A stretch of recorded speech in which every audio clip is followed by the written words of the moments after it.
Hello, അപ്പോൾ ഇന്ന് ഞാൻ ഉണ്ടാക്കാൻ പോകുന്നത് പാഷൻ ഫ്രൂട്ട് ഉണ്ട്. നല്ല സൂപ്പർ അച്ചാർ.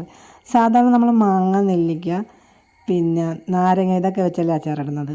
അപ്പോൾ ഇന്ന് നമുക്ക് പാഷൻ ഫ്രൂട്ടിൻ്റെ പൾപ്പ് കൊണ്ടൊരു അച്ചാറിടാം. ഇതിൻ്റെ തൊലി വെച്ച് അച്ചാറിടാം കേട്ടോ. പിന്നെ അതല്ലാതെ രണ്ടും കൂടെ മിക്സ് ചെയ്ത് അച്ചാറിടും. അപ്പം ഞാൻ ഇന്ന് പാഷൻ ഫ്രൂട്ടിൻ്റെ ഈ പൾപ്പ് മാത്രം വെച്ച് നല്ലൊരു അച്ചാറിടാണ്. അപ്പോൾ അതിന് വേണ്ടി ഒരു പാത്രത്തിലോട്ട് ഈ പൾപ്പെല്ലാം ഒന്ന് മാറ്റി വെച്ചിട്ടുണ്ട്.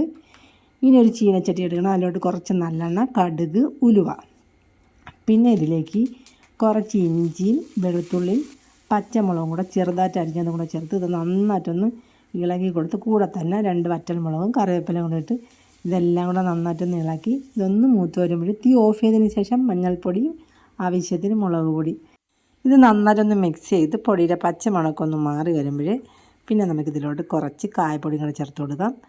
പിന്നെ ഇതിലോട്ട് എടുത്ത് വെച്ചേക്കുന്ന ആ പൾപ്പും കൂടെ ചേർത്ത് കൊടുക്കാം. ഇനി ഫ്ലെയിം ഓണാക്കിയിട്ട് കുറച്ച് ഉപ്പ് ചേർത്ത് കൊടുക്കാം.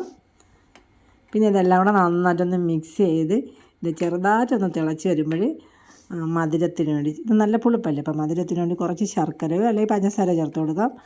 എന്നിട്ട് നന്നായിട്ടൊന്ന് ഇളക്കി പിന്നെ അവസാനം നമുക്ക് കുറച്ച് വിനാഗിരിയും കൂടെ ചേർത്ത് കൊടുത്ത് തീ ഓഫ് ചെയ്യാം. അപ്പോൾ അത് നല്ല എരിവും പുളിപ്പും മധുരമൊക്കെയുള്ള നല്ലൊരു പാഷൻ ഫ്രൂട്ട് അച്ചാർ റെഡി ആയിട്ടുണ്ട്. അപ്പോൾ വീഡിയോ ഇഷ്ടമായി ലൈക്ക് ചെയ്യാൻ മറക്കല്ലേ.